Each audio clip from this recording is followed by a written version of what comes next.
बिस्मिल्लाहिर्रहमानिर्रहीम। अस्सलाम वालेकुम नाज़रीन, आप यूट्यूब चैनल देख रहे हैं। मैं इमरान ख़ान हूँ। आजकल ऑडियो वीडियो लीक होने का सिलसिला जो है वो जारी है। ये मामला दोबारा शुरू किया था मरीम नवाज़ साहिबा ने, और सबसे पहले मुस्लिम लीग नून के साबिक जज जो गिलगित बल्तिस्तान में चीफ जज थे राना शमीम, उन्होंने एक इल्ज़ाम लगाया। बाद में एक अहमद नूरानी की स्टोरी और उसके अंदर एक जाली ऑडियो और उसकी बुनियाद के ऊपर एक बहुत बड़ा प्रोपेगेंडा, और उस पर मरीम नवाज़ साहिबा ने अल्लाहू अकबर कहा था कि अल्लाह सबसे बड़ा है। तो वो जल्दी साबित हो गया कि अल्लाह ताला ही सबसे बड़ा है। आप जितनी मर्ज़ी चालाकी करें आप पकड़े जाते हैं, और वो वीडियो जाली साबित हो गई। और जो मरीम नवाज़ साहिबा का पसंदीदा चैनल है जियो, उसके एंकर हैं, उन्होंने बाकायदा बताया कि 95 वीडियो सुनी हैं जियो चैनल ने, और उसके बाद उन्होंने एक एक लफ्ज़ वो निकाल लिया है जो इस्तेमाल किया गया उस ऑडियो को बनाने के लिए।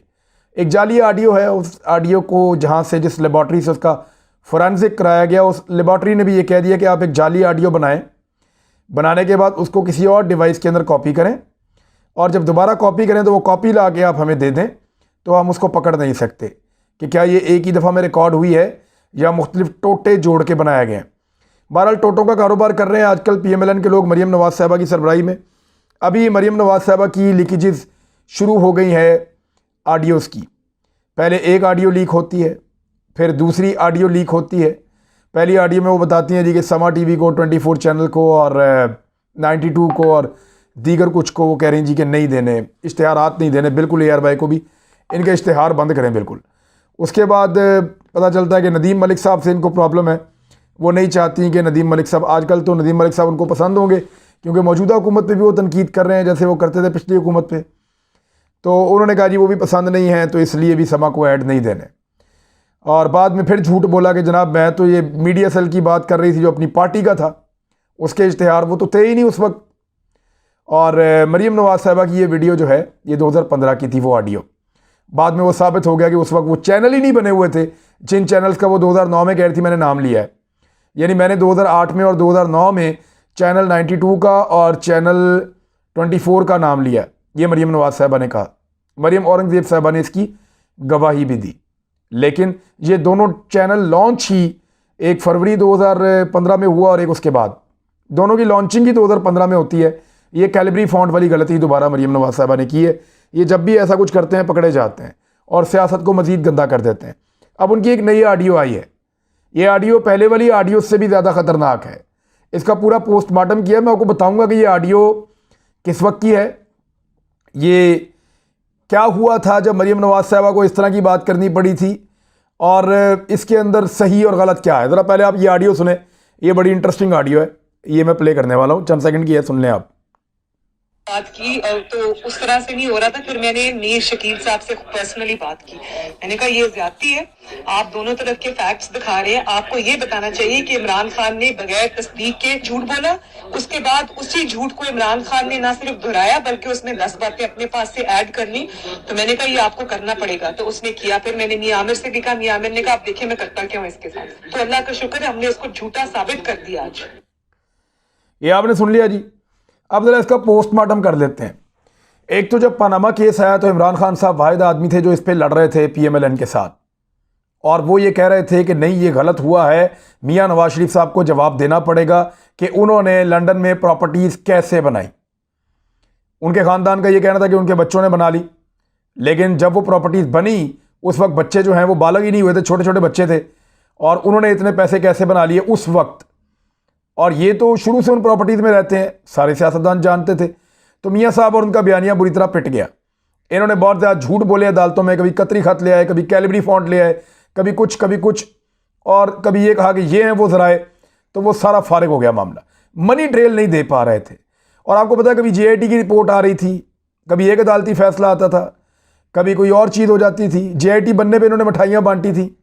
तो ऐसी सूरत हाल में PMLN और इमरान खान साहब के बीच में एक जंग थी। पीपल्स पार्टी जो है वो एक खामोश तमाशाई का रोल प्ले कर रही थी। कभी कभी प्रेस कॉन्फ्रेंस करके अपनी भड़ास निकालते थे, लेकिन ज़्यादातर उन्होंने नून लीग की B टीम का रोल प्ले किया था उस वक्त। और इमरान खान साहब वाहिद आदमी थे जो इस हुकूमत के साथ उस वक्त की लड़ रहे थे, जब मियां नवाज शरीफ साहब वज़ीर-ए-आज़म पाकिस्तान थे, उस वक्त मरियम नवाज साहिबा का तोती बोलता था। वो मीडिया को इश्तिहारात जारी करती थी, वो मीडिया को बज़ौर ताकत मनवाती थी, पैसे की ताकत से, हुकूमत की ताकत से। ना सिर्फ पाकिस्तान के मीडिया को कंट्रोल करती थी, बल्कि यूथ फंड के ऊपर भी एक बहुत बड़ा उनको बोझ लाद दिया गया था, अरबों रुपए का। वो भी वो काम करती थी और उनके अपने ट्वीट्स हैं कि आज इतवार वाला दिन है, छुट्टी है, लेकिन मैं फिर भी अपने अब्बू के साथ काम कर रही हूँ। इस ट्वीट के जवाब में मैंने उस दिन लिखा था, मुझे याद है, कि किस कैपेसिटी में, यानी आप काम कर रही हैं, हु आर यू, आपको किसने काम करने की इजाज़त दी है या आपको किसने काम करने का इख्तियार दिया है? आप तो वज़ीर-ए-आज़म की बेटी हैं सिर्फ। तो मैंने तब भी ये सवाल उठाया था, तो उस वक्त बहुत सारे लोगों को बुरा लगा था। लेकिन अब ज़रा इसका पोस्टमार्टम करें, इस ऑडियो में है क्या। उस वक्त इन्होंने कहा कि जियो से खुद बात की है मैंने, इस तरह से नहीं हो रहा था। यानी जब मैंने जियो से बात की तो वो बात नहीं मान रहा था। यानी जियो वाले जो कर रहे थे, जो चला रहे थे, वो फैक्ट्स बता रहे थे दोनों तरफ के। इमरान खान साहब की तरफ के फैक्ट्स भी बता रहे थे, PMLN की तरफ के फैक्ट्स भी बता रहे थे। वो ये भी बता रहे थे कि कहाँ कहाँ पे PMLN ने गलत किया और कहाँ कहाँ पे उनकी गलतियों की निशानदेही है और कहाँ पे इमरान खान साहब का मौक़िफ़ गलत साबित हुआ। जियो इस तरह से रिपोर्ट कर रहा था, दुनिया भी, और बहुत सारे चैनल दीगर भी रिपोर्ट कर रहे थे। तो ये दो चैनल ज़रा इनकी फिंगर टिप पे ज़्यादा थे उस वक्त और इन पे ज़्यादा वो लोग जोर दे रहे थे। तो मरियम नवाज साहिबा ने ये कहा है इसमें कि फिर मीर शकील साहब से पर्सनली बात की। यानी जियो की जो वहाँ पे सहाफ़ी मौजूद होते हैं ना नॉर्मली, और सहाफ़ी गलत बात को मानने में तरद्दुद करते हैं, तो वहाँ पे जियो से बात करने से उनकी बात बन नहीं रही थी। फिर उन्होंने कहा मैंने पर्सनली, यानी मैंने ज़ाती तौर पर, बहुत बड़ी बात है कि मरियम नवाज साहिबा जैसी बड़ी लीडर मीर शकील जैसे हकीर आदमी से बात करें। यानी ये तो इसी तरह उन्होंने बात की कि मैंने पर्सनली बात की उनसे। अब मीर शकील साहब का एक बड़ा पुराना पाकिस्तान की सहाफ़त के अंदर नाम है और ये ख़ानदान जंग अखबार, फिर जियो और फिर बहुत सारे प्रोजेक्ट्स ये पाकिस्तान में लेकर आए हैं, इवन स्पोर्ट्स चैनल और बहुत कुछ। तो मीर शकील साहब से पर्सनली बात की, बहुत बड़ी बात है। मैंने कहा ये ज़्यादती है, ये मरियम नवाज साहिबा का मौक़िफ़ है। मैंने कहा ये ज़्यादती है। ज़्यादती क्या है ज़रा वो सुन लें उनके अपने मुंह से। वो कह रही है कि आप दोनों तरफ के फैक्ट्स दिखा रहे हैं। मीडिया का तो यही काम है, वो ये भी बताया कि इसने क्या कहा, वो ये भी बताया कि इसने क्या कहा, वो ये भी बताया कि इसने क्या झूठ बोला, वो ये भी बताया कि उसने क्या झूठ बोला, वो ये भी बताया कि उसका मौक़िफ़ कहाँ गलत था, वो ये भी बताया कि इसका मौक़िफ़ कहाँ गलत था। तो मीडिया को तो दोनों तरफ की चीज़ें बतानी है ना, मीडिया को तो अपना काम पूरा करना है। तो उन्होंने कहा आप दोनों तरफ के फैक्ट्स दिखा रहे हैं और ये ज़्यादती है। दोनों तरफ के फैक्ट्स को दिखाना, यानी फैक्ट्स को दिखाना ही ज़्यादती है अगर वो नून लीग के खिलाफ हों तो। हाँ, आप ज़रूर दिखाएं अगर दूसरी पार्टी के किसी के खिलाफ है तो। वैसे ये रवैया तकरीबन पॉलिटिकल पार्टीज़ का ऐसा ही होता है, लेकिन ये मरियम नवाज साहिबा का तो बहुत डिक्टेटर्स वाला रवैया है। आपको ये बताना चाहिए, यानी अब वो बताएंगी मीर शकील उर रहमान को कि उनको क्या बताना चाहिए। पैसा क्या कुछ करवा देता है, इश्तिहारात, फ़ायदा क्या कुछ करवा देते हैं इंसान से। कि मरियम नवाज जिनके दादा से उनके ताल्लुकात थे, फिर बाप से उनके ताल्लुकात थे, कभी उनके बाप में और कभी उनके चचा में इतनी जरूरत नहीं हुई कि वो इस तरह से बात करें मीडिया मालिकान से। जब सुल्तान लखानी साहब मियां नवाज शरीफ साहब को मिलने गए थे, तो ये 2007-8 की बात है गालिबन, और मैं ट्रेनी रिपोर्टर था उस वक्त, तो उनको वो रास्ता नहीं पता था रायविंड का। तो वो उन्होंने कहा कौन गया था वहाँ पे कवरेज के लिए? मैंने कहा जी मैं गया था। आप मेरे साथ चलो। मैं उनके साथ चला गया, मैंने वो मुलाकात देखी। मैंने देखा कि मियां नवाज शरीफ ने भी कभी ऐसे बात नहीं की मीडिया मालिकान से, शहबाज शरीफ ने भी ऐसे बात नहीं की जैसे ये मरियम नवाज साहिबा कर रही हैं। आपको ये बताना चाहिए, यानी वो बताएंगी कि क्या बताना चाहिए। फिर उन्होंने अपना मौक़िफ़ दिया कि इमरान खान ने बगैर तस्दीक के झूठ बोला।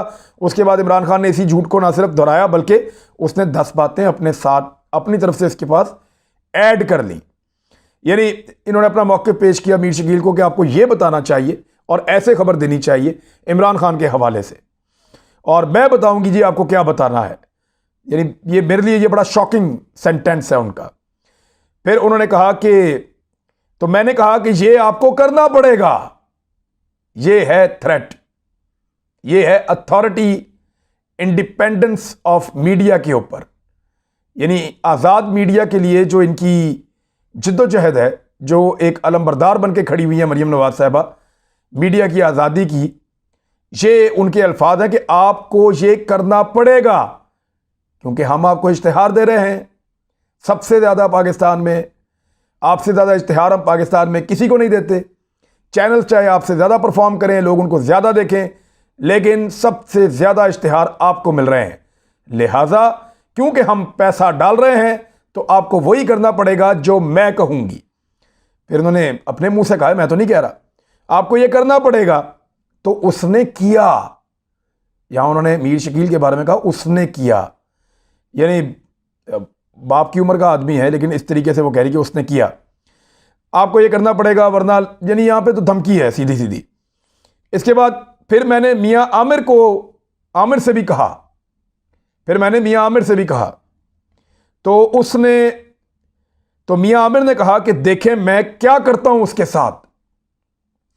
उल्टा मियां आमिर ने मरीम नवाज को खुश करने के लिए, यानी उनके अंदाजे से यही लग रहा है कि मियां आमिर साहब ने मरीम नवाज साहिबा को खुश करने के लिए ये कह दिया कि देखें अब मैं इमरान खान के साथ करता क्या हूं।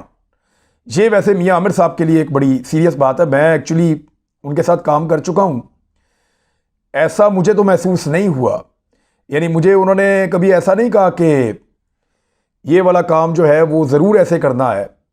यानी हर चैनल की पॉलिसी होती है, वो आ जाती है, मियां आमिर साहब की भी आती थी, लेकिन मैं नॉर्मली नहीं मानता था और मुझे आइडिया था कि किस लिमिट तक जाना है वरना कहीं चैनल ही ना बंद हो जाए, सबकी नौकरी चली जाए मेरी वजह से।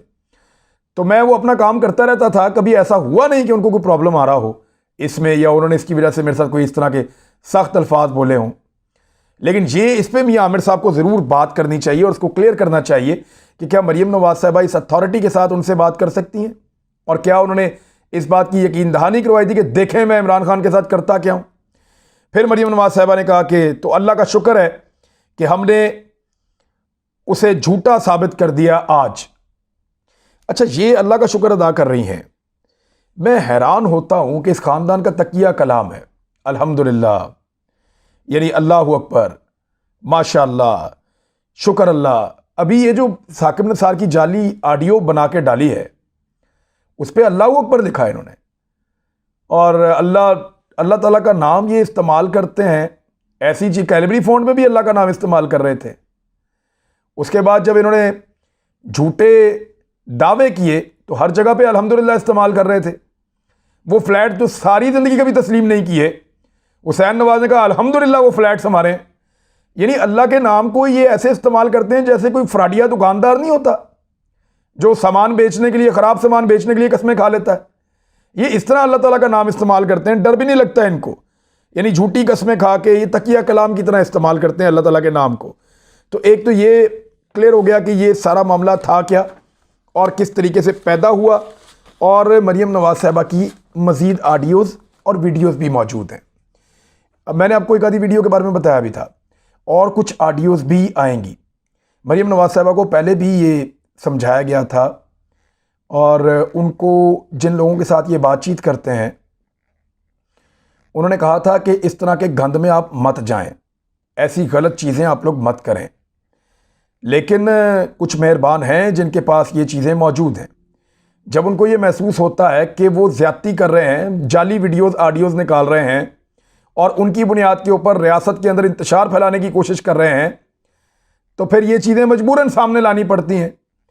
अब मरीम नवाज साहिबा की मज़ीद चीज़ें मौजूद हैं, ऑडियोज़ भी मौजूद हैं और बड़ी भयानक ऑडियोज़ मौजूद हैं, वीडियोज़ भी मौजूद हैं। इवन यहाँ तक कि नैब के दफ्तर में पुलिस वालों से लड़ने की वीडियो भी मौजूद है, और ज़्यादती मरीम नवाज साहिबा किस तरह धमकियाँ दे रही हैं, किस तरह बदतमीज़ी से बात कर रही हैं जूनियर ऑफिसर्स के साथ, और उनको धमका रही हैं कि मैं तुम लोगों को देख लूँगी, हमारा भी वक्त आएगा और इक़्तिदार में आने के बाद मैं तुम लोगों के साथ करूँगी क्या, इस किस्म का और धक्के देना ये मरीम नवाज साहिबा कर रही हैं। अगर आप वो रूप देख लें सिर्फ मरीम नवाज साहिबा का तो आपको आइडिया हो जाएगा कि कितना ख़तरनाक और भयानक चेहरा होता है बाज़ लोगों का, जो नॉर्मली आपको दिखाई नहीं दे रहा होता। अब आए एक और चीज़ की तरफ कि मौलाना फजलुर रहमान साहब ने नई मुसीबत खड़ी कर दी है अपोजिशन के इत्तेहाद, ख़ासतौर पर नून लीग के लिए। कड़ी शराइत रखी हैं और 6 तारीख तक का टाइम दिया, 6 दिसंबर तक का, कि मुझे जनाब जवाब दें। लेकिन असल खबर मैं आपको देता हूं कि एक्चुअली मौलाना फजलुर रहमान साहब ये क्या कर रहे हैं और किसके कहने पे कर रहे हैं। उन्होंने कहा जी कोई बल्दियाती इंतखाब नून लीग नहीं लड़ेगी, कोई ज़िमनी इंतखाब नून लीग अब नहीं लड़ेगी, और नून लीग अगले 3 महीनों के अंदर हमारी तहरीक के नतीजे में इस्तीफ़े पेश करेगी और ये हुकूमत गिरा के नए इलेक्शन के अंदर नून लीग इलेक्शन लड़ेगी। ये फजलुर रहमान साहब का मुतालबे हैं। ये मुतालबात उन्होंने मियाँ नवाज शरीफ साहब के साथ मिलकर बनाए। मियाँ नवाज शरीफ साहब का बरतानिया के अंदर वीज़ा रिजेक्ट होने के ज़्यादा इम्कानात हैं। वीज़ा तो रिजेक्ट हो गया है, लेकिन अदालत में रिलीफ ना मिलने के ज़्यादा इम्कानात हैं। अगर उनको अदालत में रिलीफ नहीं मिलता तो इज़्ज़त सिर्फ इसी बात में है कि शेख रशीद साहब से मिन्नत तरला करके कोई सफरी अरेंजमेंट्स किए जाएं और मियाँ नवाज शरीफ साहब डिपोर्ट होने की बजाय इज़्ज़त से पाकिस्तान वापस आ जाएं। लेकिन मौका ऐसा होना चाहिए कि फजलुर रहमान साहब का एहतजाज तैयार हो, कारकुन मौजूद हों, माहौल बना हुआ हो, लोहा गर्म हो और आके मियाँ नवाज शरीफ साहब उसके ऊपर चोट लगाएं। अब वो माहौल इसी तरह बनेगा कि जब नून लीग बिगड़ी हुई होगी, जब इस्तीफ़े की आदत के पास होंगे, जब एहतजाज अपने उरूज पे होगा, सबका सब कुछ दाव पे लगा हुआ होगा, तो फिर मियाँ नवाज शरीफ का वापस आना फ़ायदेमंद होगा। और फजलुर रहमान साहब आपको पता है कि वो हमेशा मियाँ नवाज शरीफ साहब की तरफ से खेल रहे हैं। काफ़ी लंबे अरसे से वो खेल ही मियाँ नवाज शरीफ साहब की तरफ से रहे हैं और मियाँ साहब के साथ मुशावरत के बगैर वो कोई कदम नहीं चलते। तो यहाँ मियाँ नवाज शरीफ साहब एक और पैंतरा चल रहे हैं कि मैं वापस आऊँ और कोई सबकी हो जाए। इससे बेहतर है कि माहौल बना हुआ हो पाकिस्तान में, पूरी सियासत गर्म हो जब मैं पहुँचूँ। तो ये एक और फिनोमिना है जो हो रहा है। एक और वीलॉग आपको मैं कल इंशाल्लाह बताऊंगा कि कोरोना फंड के अंदर से पैसे कौन खा गया, अरबों रुपया। अब तक के लिए इतना ही। अपना ख्याल रखिएगा, अपने इस चैनल का भी। अल्लाह हाफिज़।